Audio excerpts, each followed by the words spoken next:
All right, so buckle up, folks, because today, May 21st, 2025, is not just another Wednesday. Oh no, today the White House is rolling out the red carpet, or perhaps a slightly less welcoming shade, for a meeting that's got diplomatic circles buzzing. We're talking about South African President Cyril Ramaphosa sitting down with none other than US President Donald Trump. Yes, Donald Trump. Given the recent, shall we say, colourful exchanges and policy moves between these two nations, this isn't just a meeting, it's a geopolitical drama unfolding in real time. President Ramaphosa has been in the US since Monday, May 19th, and his visit wraps up tomorrow. But today is the main event, the heavyweight championship round of talks.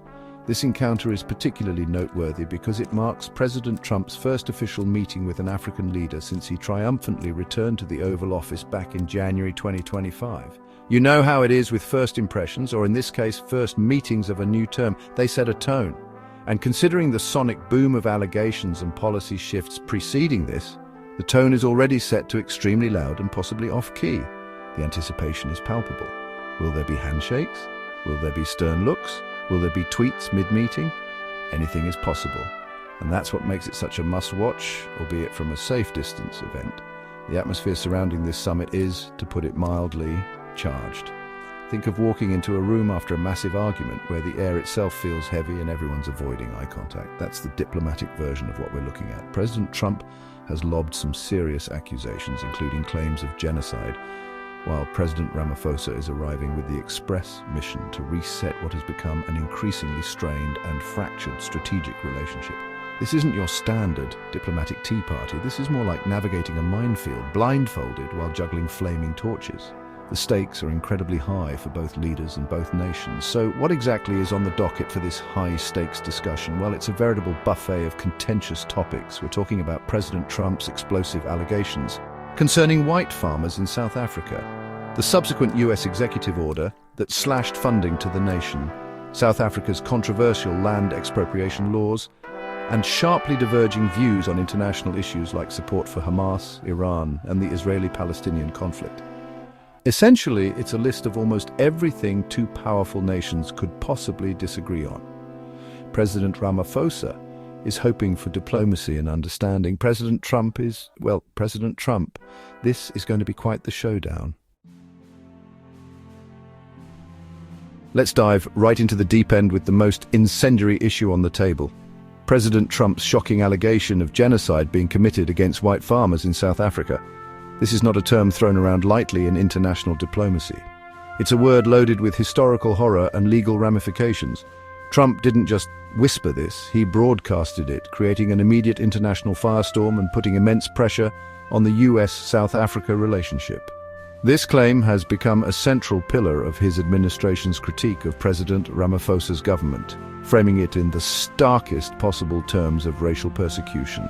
These weren't just empty words either. The Trump administration backed up its rhetoric with action. On Monday, May 12, 2025, just over a week ago, the United States officially welcomed a group of 59 white South Africans as refugees. The administration explicitly stated that this was just the beginning, the first step in what they described as a larger relocation plan. This plan is aimed specifically at minority Afrikaner farmers, whom President Trump claims are facing systematic persecution in South Africa purely because of their race. This move to grant refugee status on these grounds sent a very clear and very strong signal about the US stance.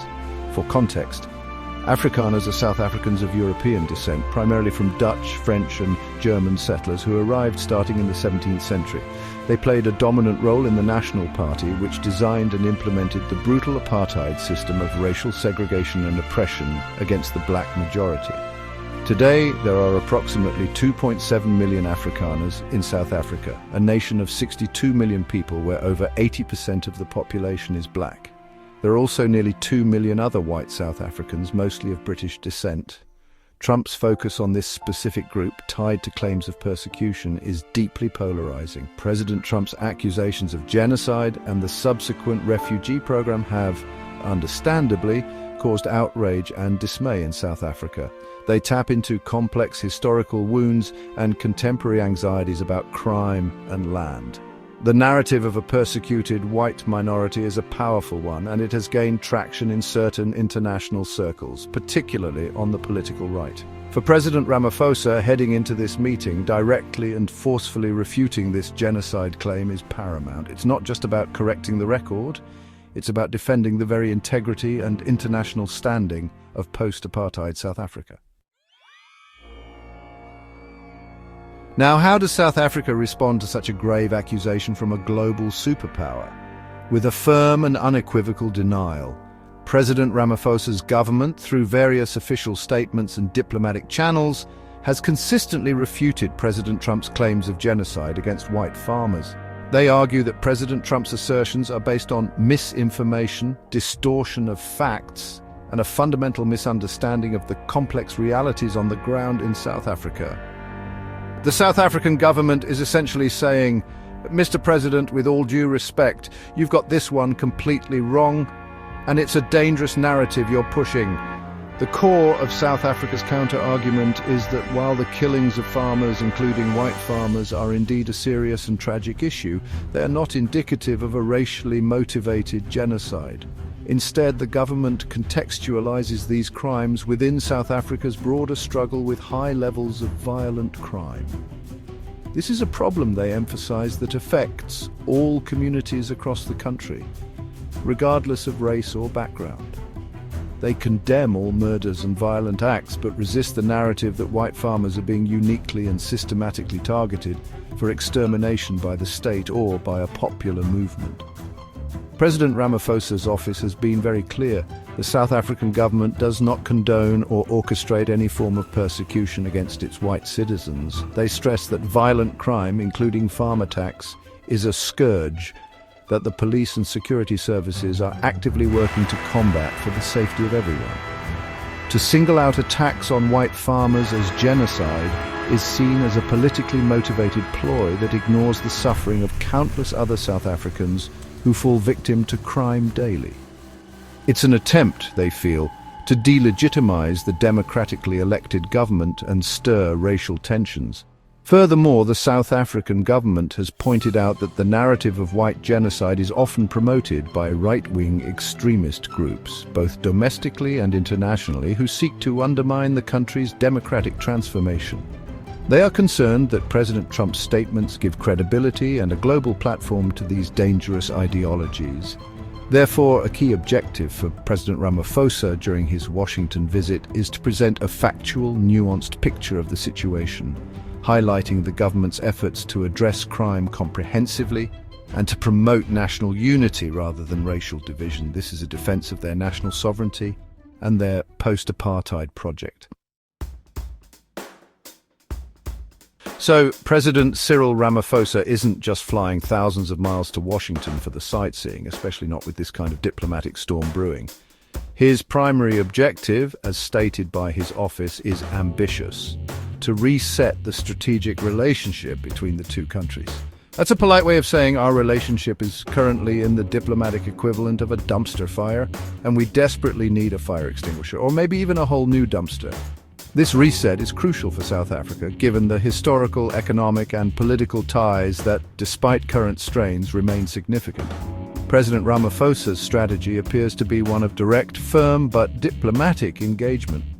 He intends to sit down with President Trump, look him in the eye, and lay out South Africa's perspective on the contentious issues. This means directly refuting the genocide allegations, explaining the complexities of land reform, and articulating South Africa's independent foreign policy stance. It's about asserting South Africa's sovereignty and dignity while also seeking pathways to de-escalate tensions and find any common ground. This requires a delicate balance of principled firmness and diplomatic pragmatism, a true tightrope walk. The US-South Africa relationship has weathered many storms. During the apartheid era, relations were fraught, with the US eventually imposing sanctions. Post-1994, a new era of partnership was ushered in, with collaboration on various fronts, from trade and investment to health and security. The United States is a significant trading partner for South Africa and a major source of foreign direct investment. A complete breakdown in relations, fueled by the current acrimony, would have tangible negative consequences for South Africa's economy and its global standing, something Ramaphosa is keenly aware of. However, the challenge Ramaphosa faces is immense. President Trump is known for his transactional approach to foreign policy, his America First doctrine, and his tendency to stick to his narratives regardless of counter-arguments. Changing his mind or even softening his stance on issues he feels strongly about is a Herculean task. Ramaphosa will need all his famed negotiating skills honed in the anti-apartheid struggle and complex domestic politics to make any headway. The success or failure of this reset mission will have far-reaching implications not just for bilateral ties, but for America's engagement with the African continent. Section 5. The funding freeze. Trump's executive order and its chilling effect. As if fiery rhetoric about genocide wasn't enough to sour relations, President Trump took a very concrete step earlier this year that sent shockwaves through the US-South Africa relationship. On February 7, 2025, he issued an executive order with immediate and drastic consequences. It cut all US funding to South Africa. This wasn't a gradual reduction or a reallocation of resources. It was a full stop. Imagine your country's budget and then suddenly a significant international contributor just pulls the plug. That's the kind of power play we're talking about here, a clear signal of deep displeasure from Washington. The Trump administration didn't mince words about why it took such a drastic measure. The executive order cited two primary justifications. Firstly, it pointed to South Africa's alleged anti-white policies, a direct link to the ongoing controversy surrounding the treatment of white farmers and criticisms of affirmative action programs. Secondly, it condemned what the US termed South Africa's anti-American foreign policy, reflecting dissatisfaction with Pretoria's international alignments and stances on global issues. So, it was a double-barreled critique. You're not treating a segment of your population right, and you're not siding with us enough on the world stage. The real-world impact of this funding cut is a major concern for South Africa. For years, US financial assistance has supported a wide array of programs crucial for the country's development. This includes significant contributions to public health initiatives, most notably PEPFAR, the President's Emergency Plan for AIDS Relief, which has been vital in combating the HIV/AIDS epidemic. Funding also flowed to education, economic empowerment projects, and governance programs. The abrupt cessation of these funds threatens to undermine progress in these areas and could disproportionately affect vulnerable populations who rely on these US-supported services. This executive order against South Africa also aligns with a broader ideological shift within the Trump administration since its return to power in January 2025. There has been a concerted effort to dismantle diversity, equity, and inclusion initiatives across the US federal government. Federal agencies have been ordered to end such programs, and institutions receiving federal aid have been threatened with its loss if they don't comply with new anti-DEI directives. Government contractors are now required to certify that their DEI programs do not violate anti-discrimination laws, as interpreted by the administration. The funding cut to South Africa can be seen as an international extension of this domestic agenda. Section 6. Land expropriation, a thorny domestic issue with global reverberations. Another significant bone of contention fueling the diplomatic firestorm is South Africa's highly debated land expropriation law. President Trump has been vocally critical of this policy, often lumping it together with affirmative action as examples of what his administration deems racist laws against whites in South Africa.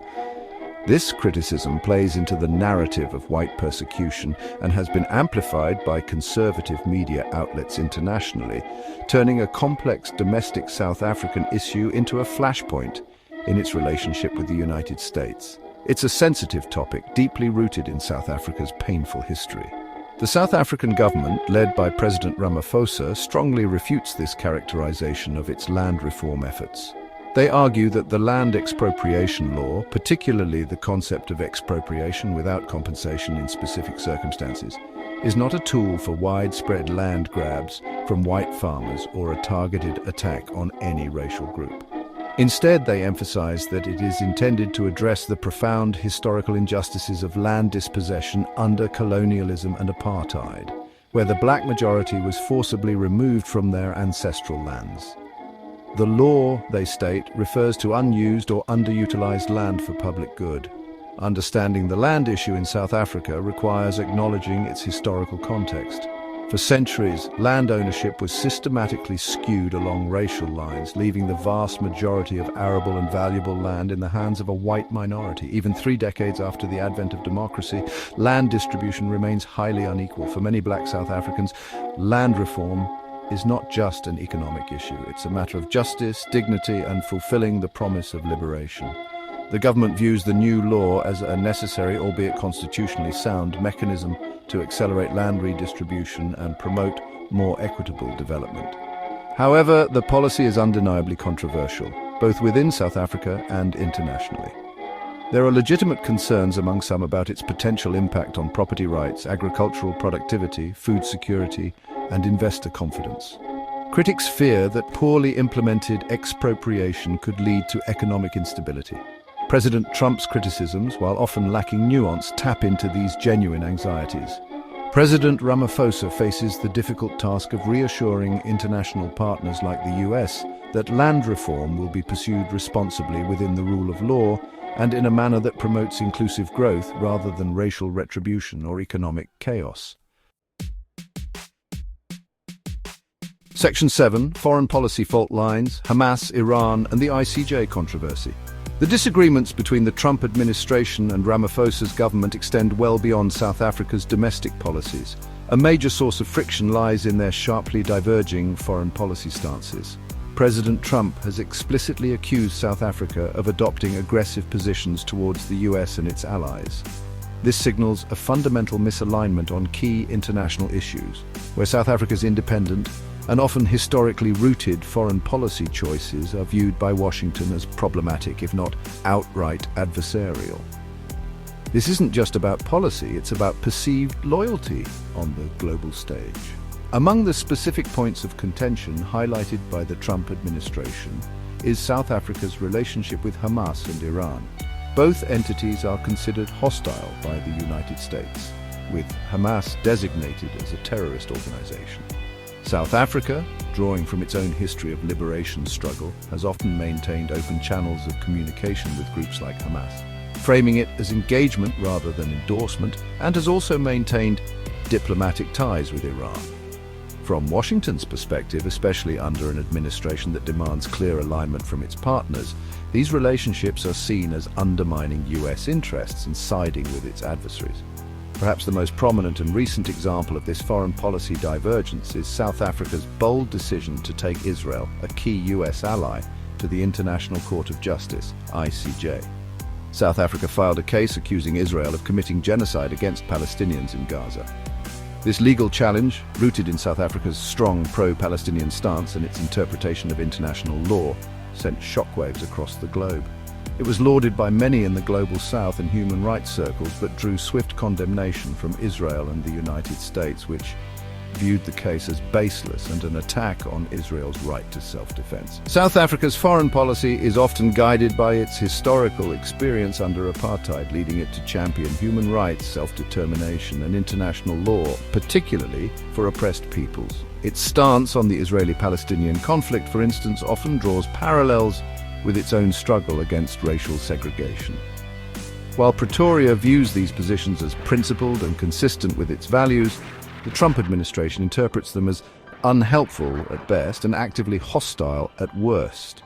This fundamental clash in worldview and strategic priorities forms a significant hurdle for President Ramaphosa as he seeks to reset relations with the US president who demands allegiance. Section 8. The Gaza conflict, a humanitarian crisis amplifying diplomatic strains. The devastating Israeli-Palestinian conflict, particularly the ongoing humanitarian catastrophe in Gaza, casts a long and dark shadow over today's discussions between President Trump and President Ramaphosa. This isn't merely an abstract foreign policy talking point, it's an active, unfolding tragedy with profound human consequences that deeply divides international opinion. The Israeli military operation in Gaza, launched following the horrific Hamas-led attacks on October 7, 2023, which resulted in the deaths of 1,200 people in southern Israel, has led to an almost unimaginable scale of death and destruction within the Palestinian territory. According to the latest figures from Gaza's health ministry, the Palestinian death toll has tragically exceeded 52,928. This number includes a deeply concerning statistic. Almost 3,000 of these fatalities occurred after Israel reportedly broke a ceasefire agreement on March 18, 2025. The sheer scale of human loss, coupled with widespread displacement and the destruction of essential infrastructure, has created a humanitarian crisis of epic proportions. Reports from the ground paint a grim picture of civilian suffering, with families torn apart and entire communities decimated by the relentless conflict. Compounding this dire situation, Israel has, according to reports, resumed its blockade, severely restricting or entirely blocking the entry of essential supplies into Gaza. This means that food, clean water, medicine, fuel, and other life-saving aid are not reaching the 2.3 million Palestinians who are in desperate need. International aid organizations have issued repeated, urgent warnings about the risk of famine, the spread of disease, and a complete collapse of the healthcare system. The humanitarian imperative to alleviate this suffering is immense, yet access for aid delivery remains a critical and contested issue. South Africa has been one of the most vocal international critics of Israel's military campaign in Gaza, culminating in its genocide case at the ICJ. This stance is deeply rooted in its solidarity with the Palestinian cause. However, for the Trump administration, which has consistently offered staunch and largely unconditional support to Israel, South Africa's actions and rhetoric are viewed as deeply problematic, biased against a key US ally, and unhelpful to efforts to resolve the conflict. This profound chasm in perspectives on the Gaza war further complicates an already fraught US-South Africa relationship, making any diplomatic reconciliation even more challenging. Section 9, Navigating the Political Maelstrom, Potential Outcomes and Lingering Questions. As President Cyril Ramaphosa and President Donald Trump sit down for their much-anticipated meeting today, they are navigating a veritable political maelstrom. The agenda is packed with deeply divisive issues. Trump's genocide accusations, the US funding freeze, South Africa's land expropriation policies, clashing foreign policy stances regarding Hamas, Iran, and the ICJ case against Israel, all intensified by the tragic backdrop of the Gaza conflict. It's a diplomatic minefield where every step is fraught with peril, and the potential for miscalculation is exceptionally high. The pressure on both leaders is immense. What can we realistically expect from this high-stakes encounter? The range of potential outcomes is wide. At one pessimistic end of the spectrum, the meeting could lead to a further hardening of positions, an escalation of rhetoric, and a deeper freeze in US-South Africa relations.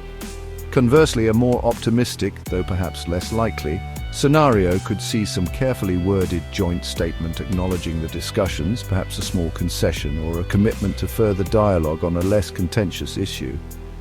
President Ramaphosa's stated goal of a reset seems particularly ambitious given the current climate and President Trump's known diplomatic style. A more probable outcome might be a tense standoff with both sides reiterating their positions. A significant challenge for President Ramaphosa will be to effectively communicate South Africa's perspective and counter the narratives that have taken hold within the Trump administration.